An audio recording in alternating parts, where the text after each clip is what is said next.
Thank you for joining us today. We have just a few housekeeping details to share before we get started. This program is being recorded, and the link for the video will be available within a few days. The recording will be shared by email and will be posted on our website, and continuing education credits will be available. When today's webinar concludes, participants may click on the evaluation link in the description below this video window to obtain continuing education credits. We began this webinar series in the wake of the striking disparities in outcomes of Black and Brown patients with COVID-19, followed by the devastatingly brutal death of George Floyd at the hands of law enforcement. And here we are in this week experiencing another tragic encounter of a Black man at the hands of law enforcement. In today's webinar, we're going to focus on the unique roles that academic medical centers play and how they must transform themselves to meet this moment. I'm joined today by three academic physicians from around the country, each of whom has made significant contributions to the literature on what academic medical centers must do to dismantle structural racism within their own walls and their surrounding communities. I will ask each panelist to introduce him or herself, starting with Dr. Valerie Stone. Dr. Stone, please introduce yourself. Thank you, Dr. Tucker. I'm Dr. Valerie Stone. I'm Vice Chair for Diversity, Equity, and Inclusion of the Department of Medicine at the Brigham and Women's Hospital, and also a professor of medicine at Harvard Medical School. Thank you. Dr. Morse. Thanks so much, Dr. Tucker, and thank you for being a mentor over the past several years. Thank you to Dr. Stone for the same. My name is Michelle Morris. I'm an internal medicine hospitalist at Brigham and Women's, currently a Robert Wood Johnson Health Policy Fellow, and I am also an assistant professor at Harvard Medical School and co-founder of an organization called Equal Health. Thanks so much. Thank you. And Dr. Gray. Hi, and thank you very much, Dr. Tucker, Dr. Stone, Dr. Morris, for allowing me to be on here with you. I'm Daryl Gray. I'm a gastroenterologist at the Ohio State University Wexner Medical Center and associate professor, also deputy director of our Center for Cancer Health Equity and chair of our Health Equity Steering Committee. I'd also like to add that I feel amongst family. I'm a graduate of the Commonwealth Fund Fellowship in Minority Health Policy at Harvard Medical School and the Harvard T.H. Chan School of Public Health, led by Dr. Reed. So I'm glad to be here. Thank you. So first, I'd like to say thank you to each of our panelists for taking the time out of your very busy schedules to participate in this educational series. We think that this is a very important time for us to discuss these issues.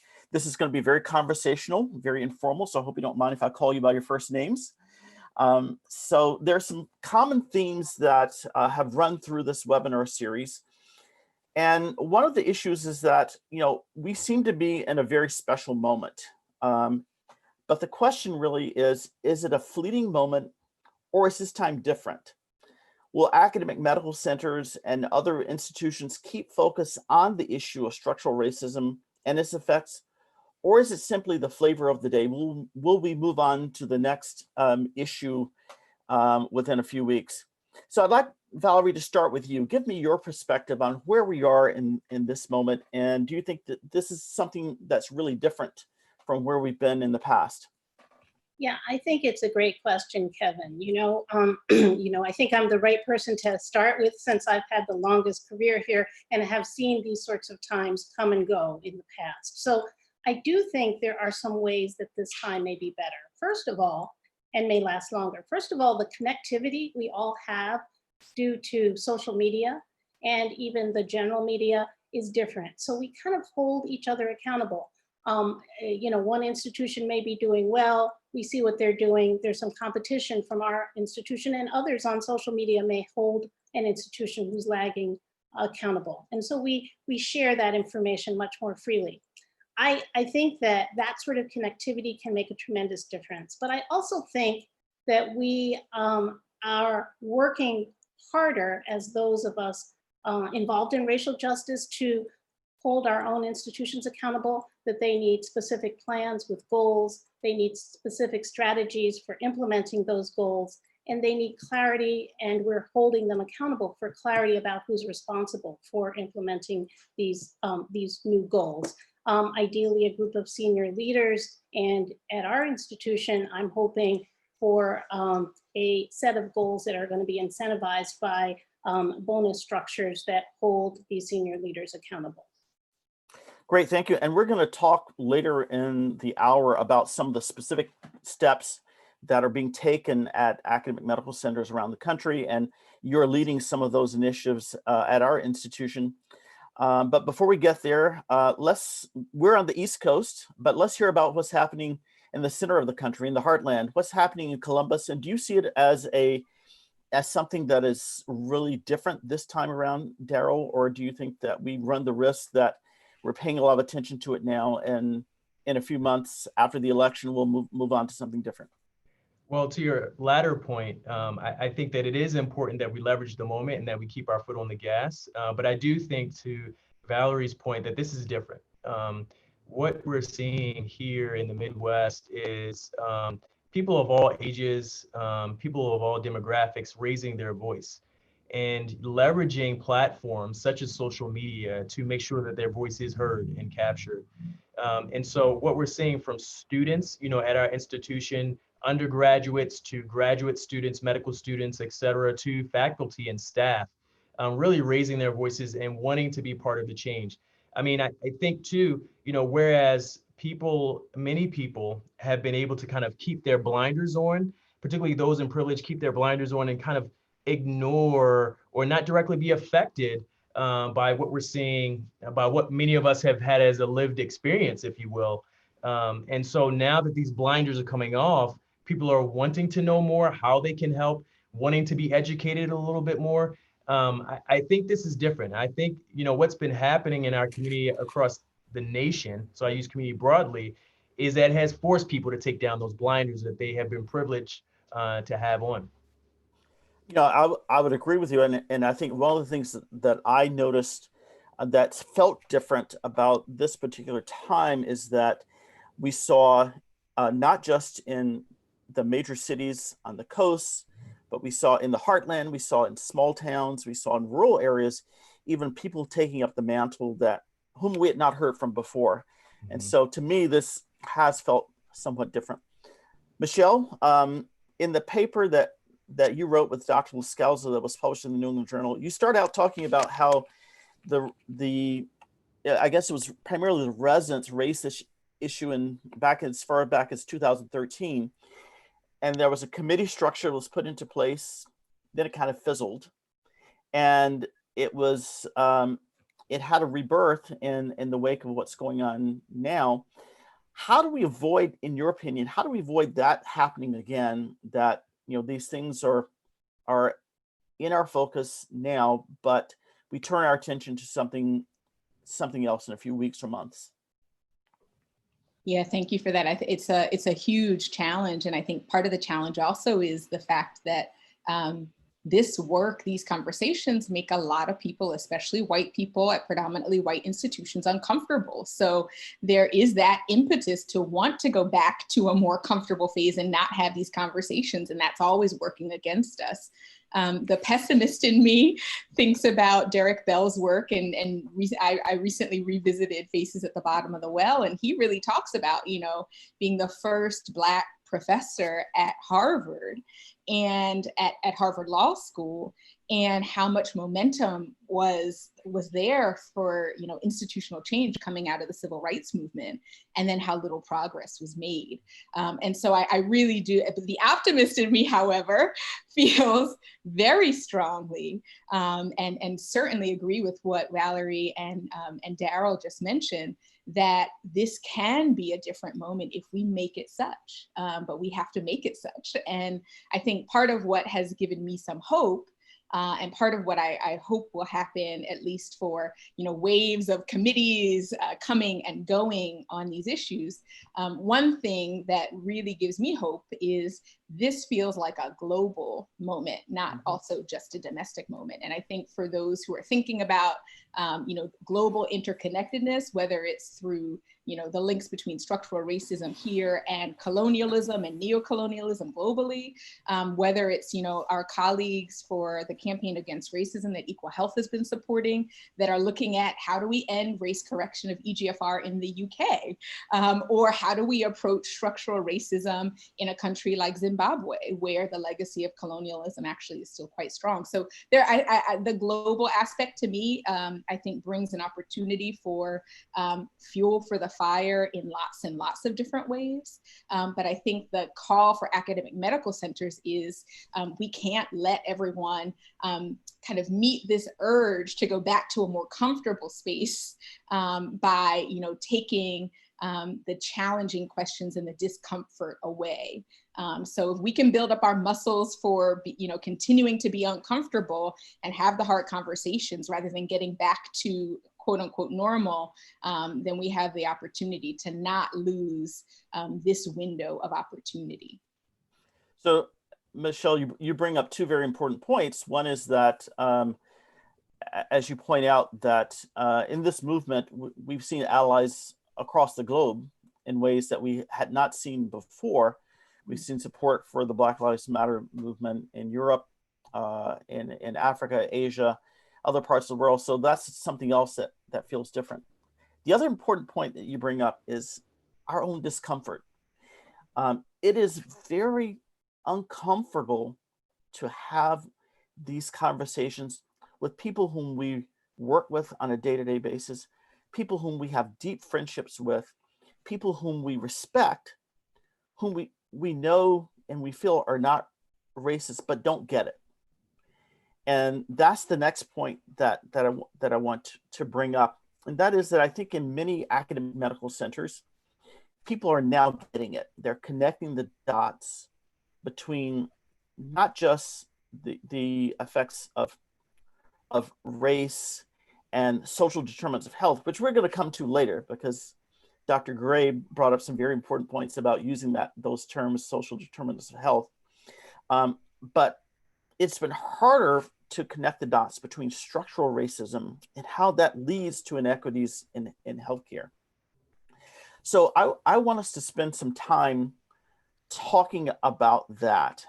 And Valerie, I'll turn back to you and ask you to lead us in that part of the discussion. How do we get people who don't understand how structural racism leads to inequities in health and has toxic effects on faculty, staff, students, employees, and most importantly, our patients and their outcomes? How do we make that connection for people who really want to do something but have not gotten that part? I think that this new focus on trying to call out structural racism as the cause actually makes it easier if we're effective in doing that. Because, for years I was teaching about disparities as part of residency curricula elsewhere at other hospitals, thinking I was doing it effectively, but mostly it was making the doctors and the trainees uncomfortable, because it was all about, look, I'm not a racist. I don't cause disparities, and they would feel very defensive throughout most of these curricula. And I did not know at that point that I should call out, well, it's the entire structure that's doing it. It's not just you. You are part of a system that is prone to institutional racism and will cause these disparities, just like we talk about systems causing medical errors and not individuals. And I think it's really important for us to begin to provide racial justice training that helps people, faculty, staff, others, to understand how that operates, so that they can understand how they can be anti-racist and not operate in that same way that propagates these events, these ways of caring for Black and Brown patients. Now, turning to the things that happen to each of us as staff, I think we have to really explain to our colleagues that, the police brutality that they hear about on the news, the other affronts that happen to Black and brown people that they hear about on the news, that they are happening to us. That they, and when we explain about microaggressions, then they say, oh, those are just microaggressions. We need to explain that we also are pulled over by the police and scared. And that, this is something that affects all of us. And I think we need to make, as you already said, our white and our non-Black colleagues understand how much it affects all of us and how there needs to be a concerted effort to work together to change that, that way that racism is operating in our institutions. Kevin, can I piggyback on that? Absolutely. Because I really, I like how you put that, Valerie, because I think, most people understand disparity, what disparity means, a difference between, particularly health disparity, difference in health between groups. People get that, they can understand that. What they have a difficult time is linking the disparity to racism.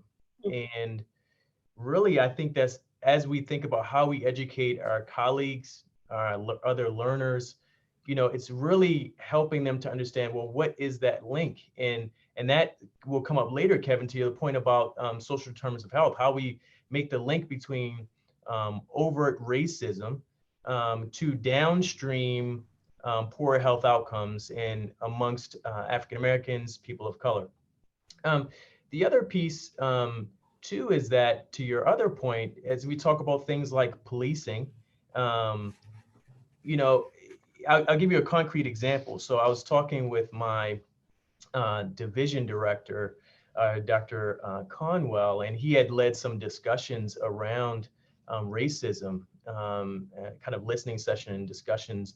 And he said that one of our colleagues came up to him later and said, I never saw police in a way aside from safety, keeping me safe, right? But it goes to your point, Valerie, that this, what you see on the news or hear on the radio or look at headlines online, these are things that are happening to their colleagues, to our colleagues, to folks like me, right? I don't always have a white coat on. I'm not always wearing a suit and a bow tie, right? So if I go in a grocery store, I go in a convenience store and I have on sweatpants or I have on a hoodie, for me, it would not be uncommon to get followed or looked at in a certain way. If I'm driving in the car, I'm not wearing my stethoscope in the car, right? People say, oh, you're a doctor. But I can be racially profiled, right? And pulled over. These things happen. So we have to help our colleagues understand that this is life, even regardless of our educational and socioeconomic status. This is part of the lived experience of people they work with. And we also have to help them, to your point, Kevin, just make that connection between racism and downstream health outcomes and this kind of intermediate, some kind of midstream social determinants of health. If we talk about things like income inequality, we talk about food insecurity, and the list goes on, that is a result of racism and then leading to these downstream health outcomes. Great, thank you. Michelle, your perspective? Yeah, there's so much to say. I mean, I think I again, just very much agree with what Valerie and Daryl have just put forward. I think the two additional things I would offer or put out there, I think that we also have to continue to do justice to the class analysis aspect. I think there's a lot of assumption that, well, if it wasn't for poverty, we wouldn't have these issues, and continuing to highlight for our colleagues, especially white colleagues, about what social epidemiologists have proved over and over again. This is not just about class. This is not just about poverty, impoverishment, marginalization, economic marginalization.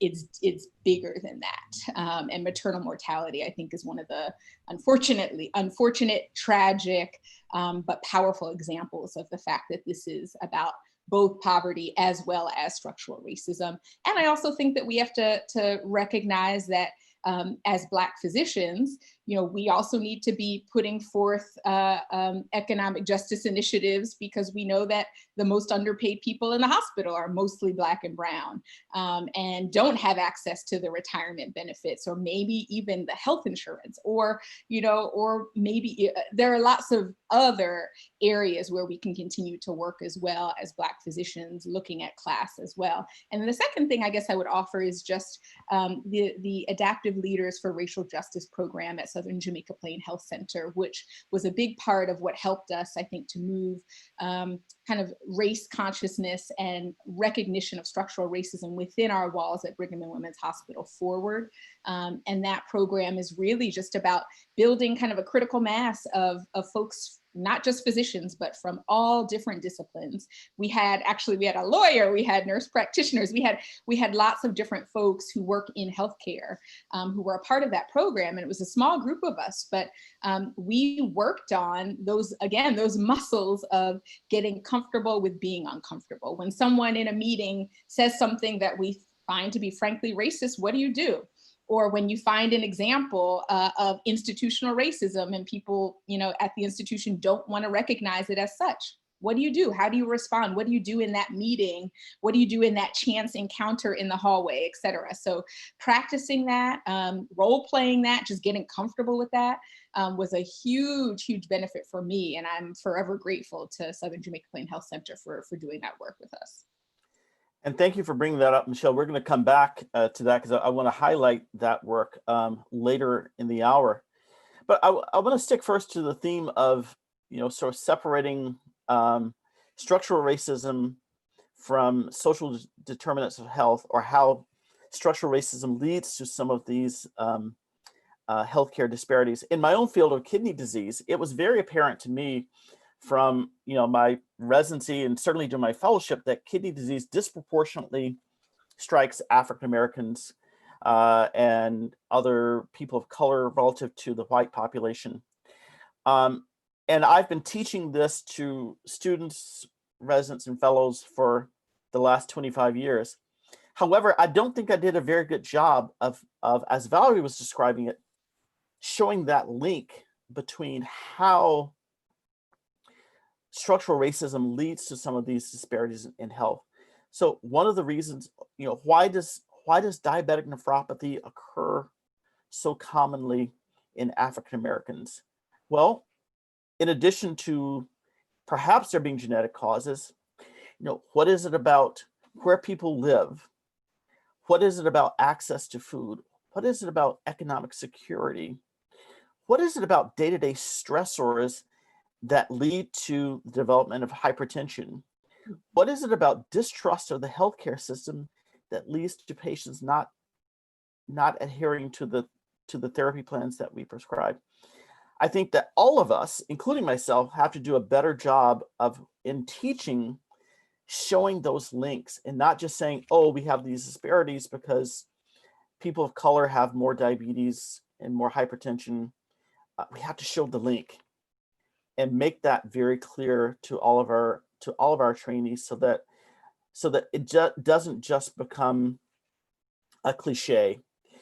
The other thing that I want to share is that those of us who've led rather privileged lives, I think we can sometimes forget or not be as empathetic with those of us who look like us but who haven't had as much privilege suffer on a day-to-day basis.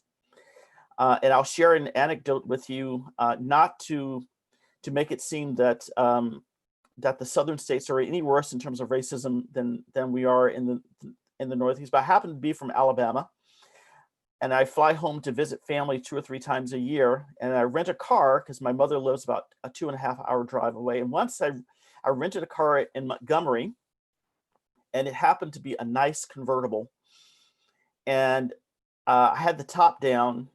And in that 2-hour drive, I was stopped 3 times by the police.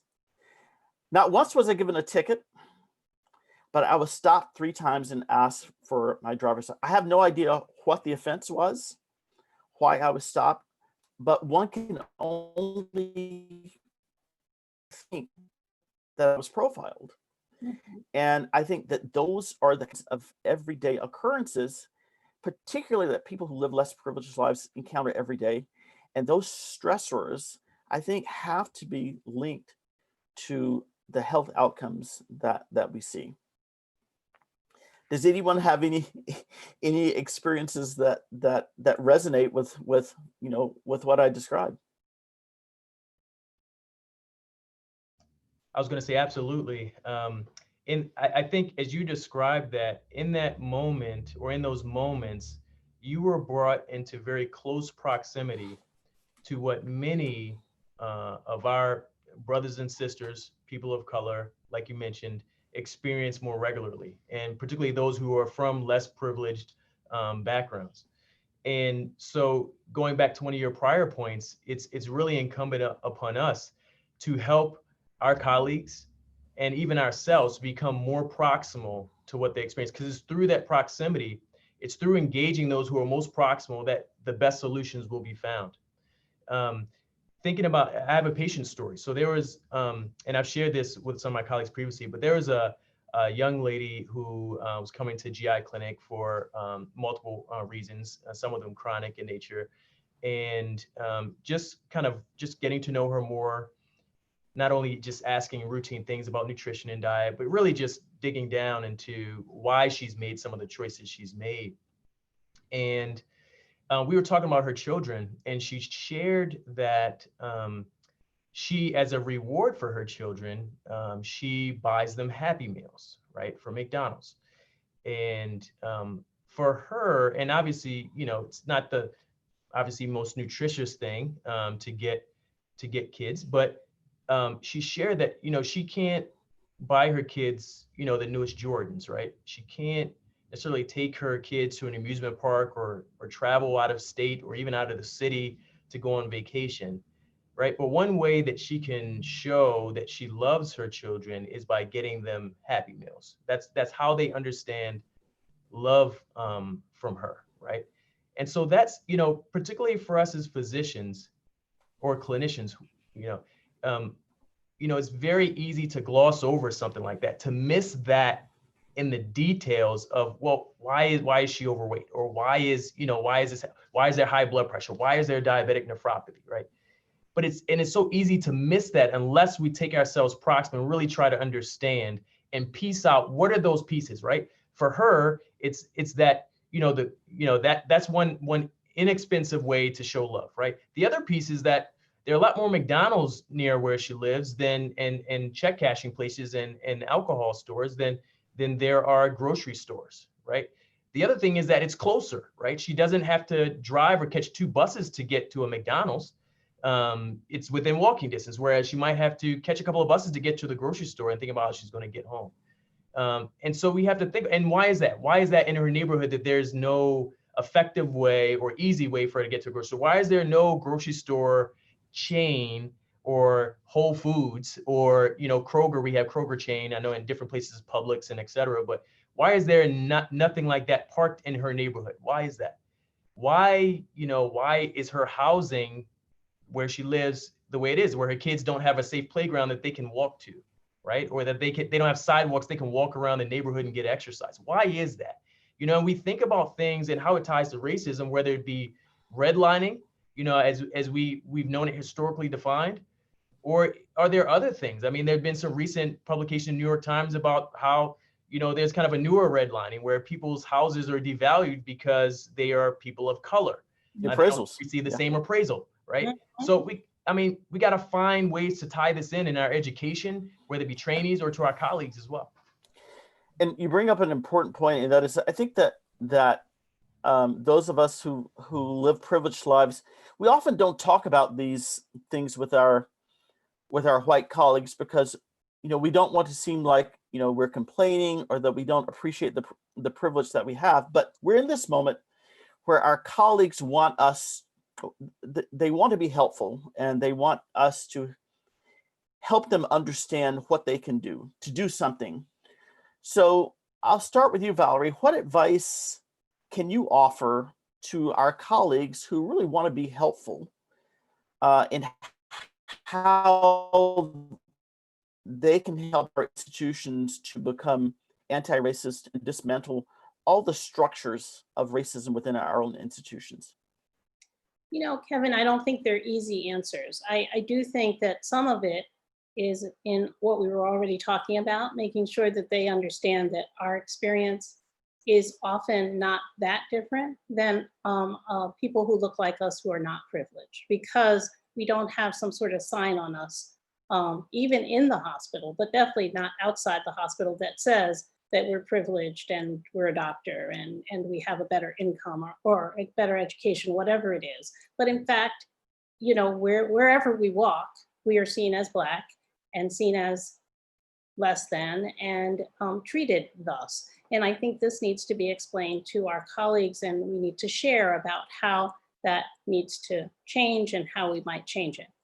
But secondly, I think it's so important to make sure that our well-meaning allies who are white and other people of color understand that we want to partner together to make these changes. And there's no way that, say, at our institution where every one of the division chiefs is white, I'm not going to fix that.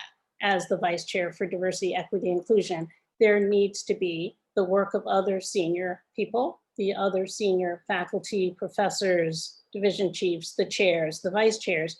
This has to be a partnership with them or things will never change. So we need to make it clear that we welcome and need their partnership in this work, and that we want to dialogue together about how to make the strategies and how to implement those strategies that will keep moving forward.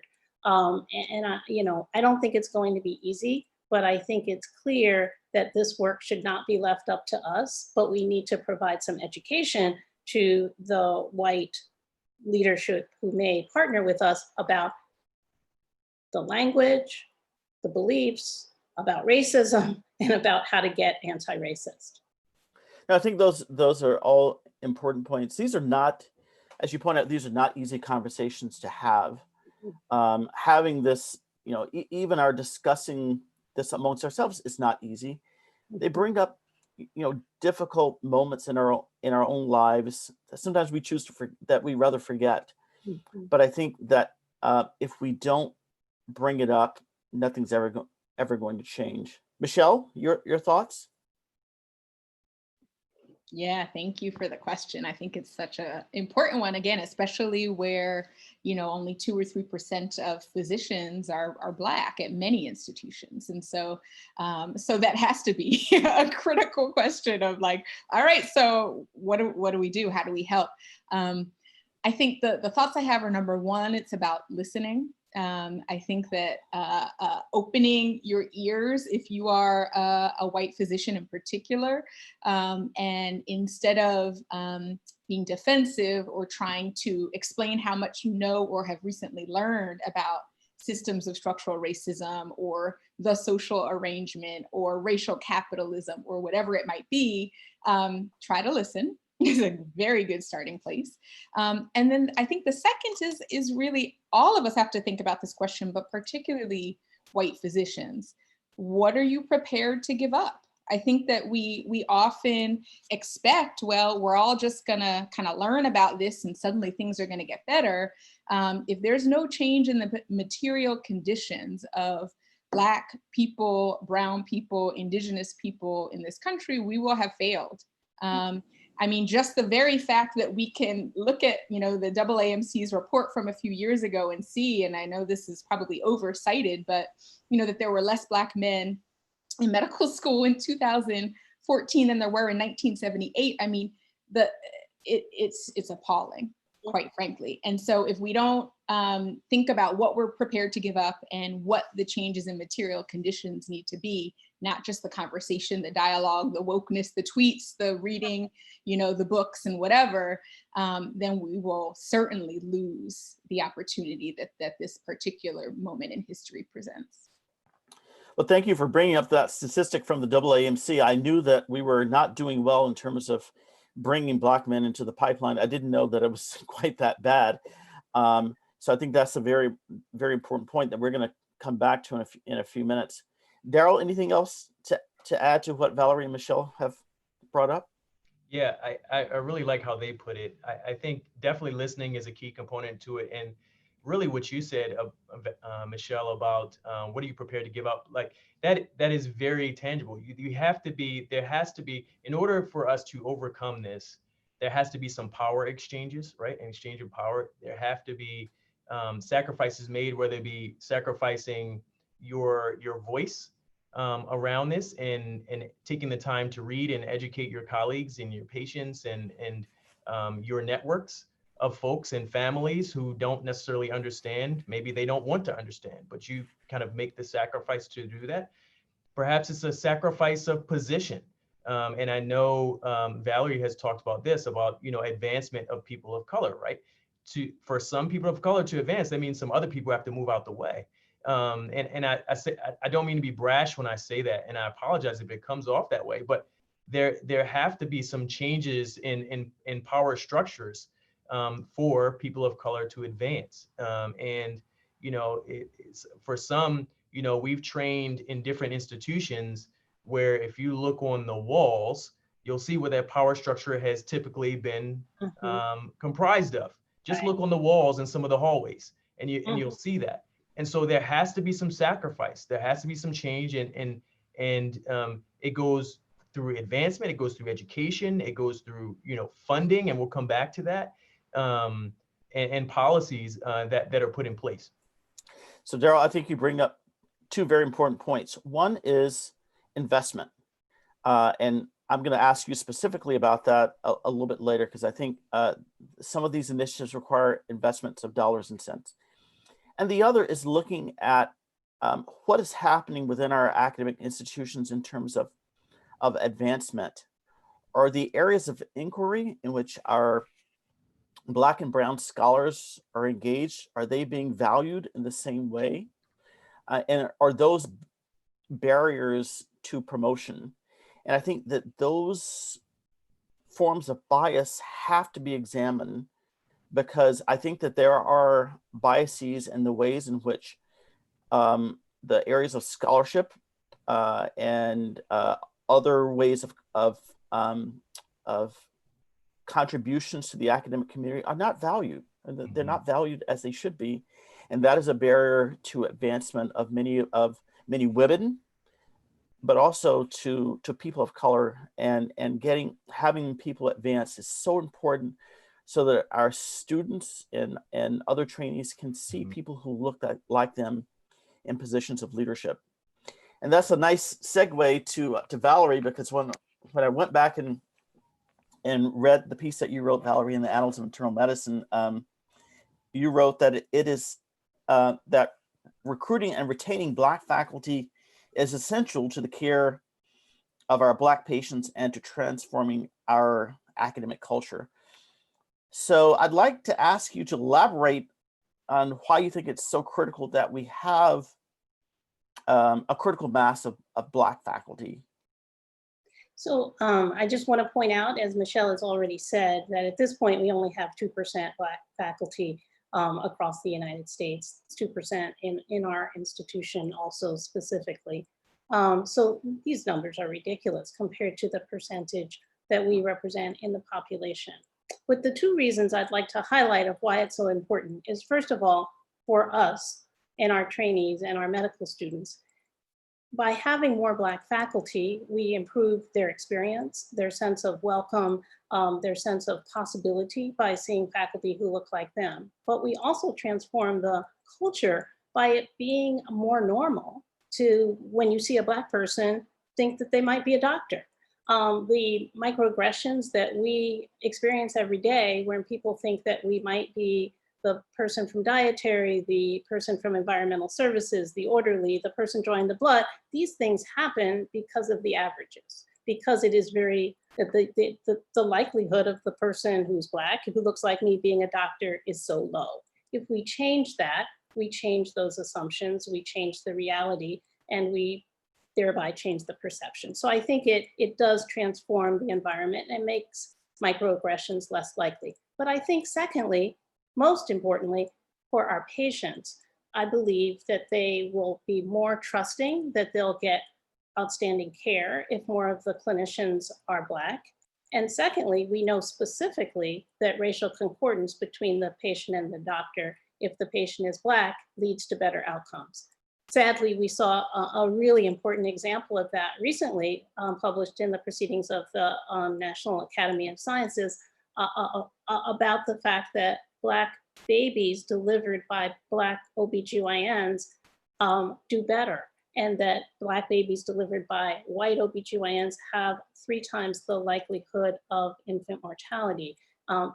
Terribly upsetting results, but one of the most striking, examples of how racial concordance between Black patients and Black doctors makes a difference. So I particularly think that patients who want to have a Black doctor ought to have that choice, both being able to choose it and both having the availability of Black doctors that they can choose. So I think these are the reasons I think it's so important.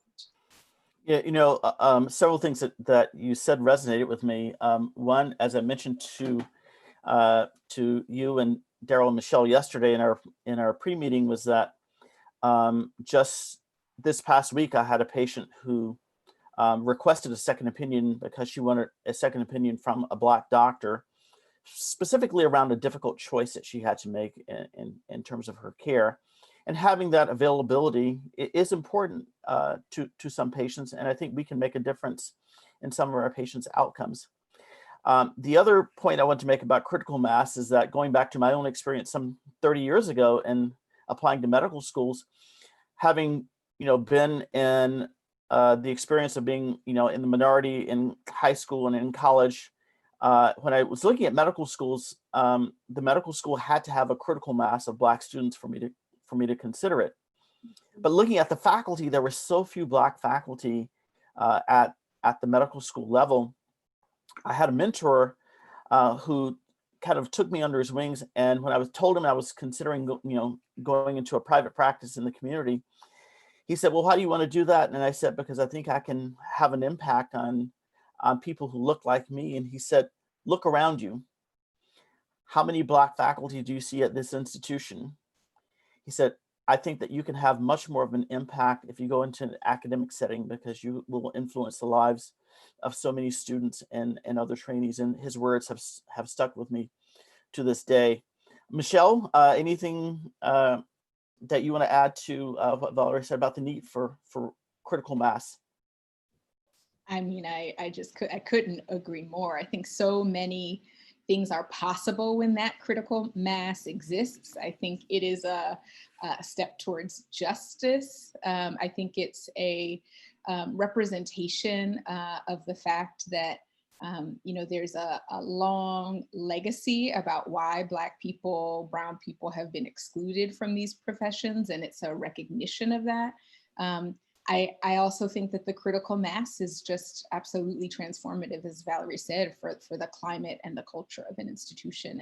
And I also think that there's an opportunity to think about academic medical centers as institutions, even bigger than anchor institutions, but actually as being really community owned and community engaged in a way that's not about, we need one community member on our board or something to that effect, not just kind of representation or kind of superficial representation, but if we considered academic medical centers to truly be a part of the communities where they're located. I mean, I'm thinking about me growing up in West Philly, and Penn, the medical school and the university being in West Philly, but never feeling like it was a community institution. It certainly never felt like you were in West Philly when you were on Penn's campus. And so what does that mean?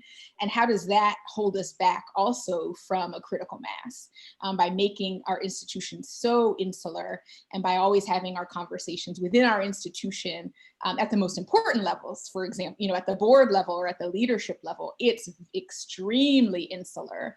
And power hoarding, which we know is a part of white supremacy culture, is so rampant that you couldn't even imagine an alternative version of what that would look like. So I think that that's also an opportunity of not only the critical mass, the representation, increasing racial and ethnic diversity and other forms of diversity, but also considering our institutions to not be just the walls within the walls, but actually community integrated. Extending into the community, exactly. And two, to go back to an earlier point you made, Michelle and Valerie, definitely a theme across what you were saying in advancement in particularly leadership positions. You know, one of the counter arguments or ways that people may misinterpret such a discussion is that, oh, you just want to get, Black folk, folks that don't necessarily qualify for the position into those roles. And I think that that's a common misconception. Certainly there is talent out there. And there are certainly people who may be even more and likely more talented at some places than those who are currently in certain leadership positions. And I think that we really have to continue to advocate for those individuals and our peers and our colleagues, and have people, no matter what they look like, advocating for the best talent for that position. And commonly, whether it be for academic medicine positions or otherwise, we'll be in different circles and hear people say, well, we just don't, there's just not enough Black people out there for this opportunity. Well, it's, these people aren't necessarily going to drop themselves in your lap. I mean, you have to actively go out and, recruit these people who are there as well. So yes, the numbers of Black men, for example, using the AAMC statistic, matriculating through med school is low, but those people are still out there, right? So you can, find whether it be the med students, the residents, the junior faculty, the senior faculty, for whatever position they're out there. You just have to actively recruit. That has to be a value of yours to bring more inclusivity and diversity to your institution. And you have to commit the time and the resources to allow people in your institution to advance, but also to bring others in who can help advance the mission of the institution. And Daryl, as a proud Howard and Morehouse man, I just want you to say a word about the important role that HBCUs play in the pipeline, and are we utilizing that pipeline as well as we can? I graduated from Morehouse College and Howard University Medical School, College of Medicine. And I can say wholeheartedly that those were invaluable experiences in my kind of matriculation through school and training, and then even what I do on a day-to-day basis in interacting with diverse communities locally, but also through organizations nationally. And I think that we have to do better in engaging our historically Black colleges and universities. We have to do better with funding our historically Black colleges and universities, and we have to leverage the talent that is coming out of historically Black colleges and universities at our institutions. And we have to seek and partner with them in doing so. Gone are the days when we can remain siloed at our respective institutions. We have no choice but to work collaboratively to overcome some of these societal challenges like what we're talking about today. And I think tapping into the talent of historically Black colleges and universities is one step in doing so. Great, thank you. We're having such a great conversation. The time is moving by quickly. So I cannot forget to ask Michelle, since she's at the Ways and Means Committee, to tell us about policy. So what can be done at a public policy level, do you think, to advance, the cause that we've been talking about for the last 45 minutes? Yeah, it's thank you for that. I think policy is not an area that I was drawn to at all, but I think over the past 15 years or so of doing both global health work and some domestic health equity work as well, and understanding social medicine, which is a kind of a tradition and a history that is incredibly helpful, I think, in understanding both race and class dynamics. It became clearer and clearer to me that I needed to understand policy, even if it's not my world. And it's certainly been a challenge to be on the Hill, I would say, in the COVID era and in the current administration. At the same time, I think that there are unbelievable opportunities for change at the policy level. And really, it may not happen today. It's certainly going to take time and change. But at the same moment, I think that there are incredible levers. If you look at the Tri-Caucus, which is kind of a combination of the Congressional Black Caucus, the Congressional Hispanic Caucus, and the Asian American Pacific Islander Caucus, they've been putting forward a Health Equity Act really in every Congress for the past several Congresses, if that's the right way to say Congresses, to really address a lot of what we're talking about. Now, many of those policies are more grant programs and are trying to fill gaps in funding, because we certainly know that, you know, the definition of structural racism, right, is the unfair allocation of resources by race, and that is what it is, and needs to be changed dramatically. But I think that that's really it's something worth looking at if you haven't taken a look at it. It's expansive. It has a huge health section, and is really worth reviewing. I think the other thing that COVID in particular has made so tragically clear is that sometimes you see, you know, the New York Times or the Atlantic having more data than the federal government, particularly when it comes to race and ethnicity and socioeconomic status. That has to change. and that's a place where policy, I think, could be tremendously powerful. And there needs to be work around that. Many members of Congress have called for that. And it needs to happen. So I think that is tremendously important. Otherwise, we end up in a situation where, you know, Cuba or France, for example, don't collect any race ethnicity data. And so it's pretty hard to prove structural racism if you don't have that data. So I think that's tremendously, I'll stop there. Those are the two thoughts that come to mind immediately. You know, I think those are very, very important points.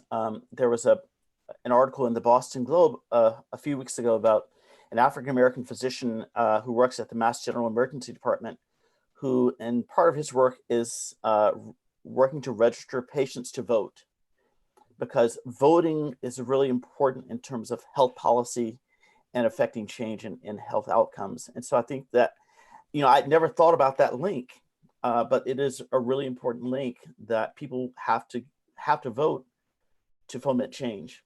And today's the 100-year anniversary of the 19th Amendment too. So more exactly. Fire. So you know, when we have these conversations, we can get bogged down in things that seem awfully depressing. So I always like to end on a hopeful note, and each of you is engaged in creating change, in making things better at your institution. So I just want to give each of you a chance to talk about some of the things that you're doing and some of your priorities in your positions and what your own institutions are doing. So Valerie, tell us a little bit about what you're doing in your role at the Brigham, and what we can learn, other institutions may be able to learn from your work. Well, first, I wanted to say that kind of my mantra is, if we continue to use all the same rules and the same policies and the same approaches, we're going to get the same outcome. And so I often find, as I talk to other senior leaders, I mean, white senior leaders, they tell me about, well, no, we can't do that because we always do it this way. And I use this mantra to try to move beyond that. So we've got to change the rules. We've got to change what we measure. We've got to change what we value. And that has to be the underpinning of moving forward, or we're going to have everybody in our institutions look exactly the same way they have been. So I think one of the largest focuses I've had, and you talked about it already, is on working towards recruiting more Black faculty and largely more underrepresented minority faculty overall. And my focus is not just on recruitment of people who are already faculty, but on retaining our own trainees. The Brigham, like other like our partner institution, the Mass General, has been very effective and very successful at recruiting minority residents for many, many years. But that has not translated into more minority faculty. And in fact, most of them leave after residency. They don't even stay for fellowship. So I'm working on efforts to greatly improve the likelihood that our Black and other brown residents stay for fellowship, and working on specific strategies to ensure that our fellows stay as faculty. Now, I should say that those who are our current URM fellows are less likely to stay because they're with us such a short time and previously efforts had not been made to make them comfortable, welcome, or part of a community in our hospital. So I'm working on that side of it as well. But in addition, we do have a new initiative to try to identify and recruit additional Black faculty at the mid to senior level as well. Because again, I think that our underrepresentation of Black faculty at our hospital is similar to other hospitals, but is something that I particularly want to change. We're putting in place racial justice training, which is starting with book groups on specific racial justice books to ensure that we keep these conversations going, and that faculty of all colors, particularly white faculty, have a space in which to learn more, ask more questions, and grow from those conversations. And we're trying our best not to put the burden of leading those groups only on Black faculty and staff, but sharing that across across trained white and other faculty in leading these groups. So I'll stop there so that everyone has a chance to say some things. Thank you. So those are some wonderful examples. Daryl, I know you've been very involved at Ohio. Tell us about what your institution is doing. You know, I've been very encouraged by the momentum that has really been garnered here at Ohio State, really in being championed by our chancellor and really co-led by, multiple individuals. Dr. Wando Olayiwola with family medicine, Autumn Glover with government affairs, Dr. Joshua Joseph with endocrinology, myself and many others, to really, number one, establish a framework and a charter so that we can move forward with clear goals and priorities. And the framework is really around education and engagement, policies, practices, and importantly, funding and evaluation, right? No money, no mission, right? We can have all these lofty ideas of if there are no resources put behind it, then we'll be completely ineffective. And then evaluating what's happening, what's working, what hasn't worked, so we can continue to advance in a positive trajectory. I think too, within this, we have formed action groups that really engage employees and staff and learners across not only just the medical center, but our cancer hospital, across our health sciences colleges, public health, optometry, dentistry, and the list goes on, but also engaging community as well. And these action groups tackle hard topics such as advancement, promotion, and tenure, changing aspects of promotion and tenure, to tackling what can happen in the workplace environment. If someone encounters someone, like you mentioned, Michelle, in the hallway, how can they feel protected if they speak up? And then even things like voting, like you mentioned, Kevin, we have an initiative where we're partnering with Vote Help 2020 and other organizations to ensure that we are enabling our physicians, our clinicians, our patients to be able to register to vote, and how to have those conversations about voting with their patients. And this is very broad reaching. I just gave you a couple of examples, but it gives you an idea of how we are, elevating the cause by kind of continuing the dialogue, number one. We have another series coming up that will be kind of a discussion between internal and external stakeholders that is a roundtable format. How we are empowering folks to be able to feel like they can speak up and have venues in which to do so, and protections in place to do so, and how we are engaging both internal and external stakeholders, how we're engaging even our community members who are most proximal to some of the disparities in this discussion. So I feel very encouraged. Michelle, anything to add? Beautifully said. Two tiny little things. This is lifelong work. It's not going anywhere for any of us, I know. But the two quick things I'll mention is I dream that the quality improvement movement really takes health equity more seriously and takes more ownership of it, because we know that this is a health inequities are a patient safety emergency, and there is tremendous infrastructure at academic medical centers for quality improvement, and it often ignores health equity. So that's a dream, and many of us are working on that in lots of different ways. And then the second is not work that I'm doing specifically, but that a community of health workers and activists is doing, which is, again, the campaign against racism that Equal Health is leading, and that Dr. Kamara Jones invited us to join when she was a past president of the American Public Health Association. It's global, it's 23 chapters across 10 countries, and it's health workers and activists working together to talk about racial capitalism, self-determination for communities and community ownership of health and the means of producing health, and material change. So I hope that many of you will consider joining in that work. So thank you, Michelle. So our hour is just about, I can't believe that the hour has gone by so quickly. I first want to just thank our expert panelists for a very thoughtful, rich, and insightful discussion. Thank you for taking the time out of your very busy schedules to participate in this educational experience. And I hope that this will lead to interesting and meaningful conversations at many institutions across the country. As a closing reminder, attendees may gain continuing education credits for participating in today's session. To do so, please click on the link in the description below this video window to complete the evaluation and obtain the credits. This information will also be distributed through a separate email to today's participants.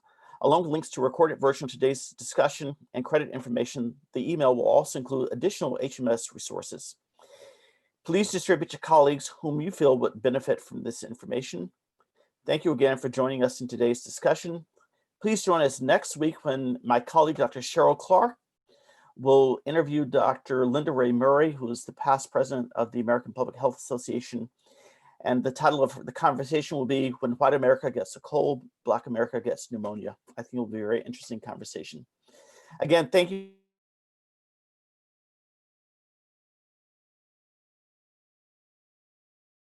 Of you is doing in this area. Bye now.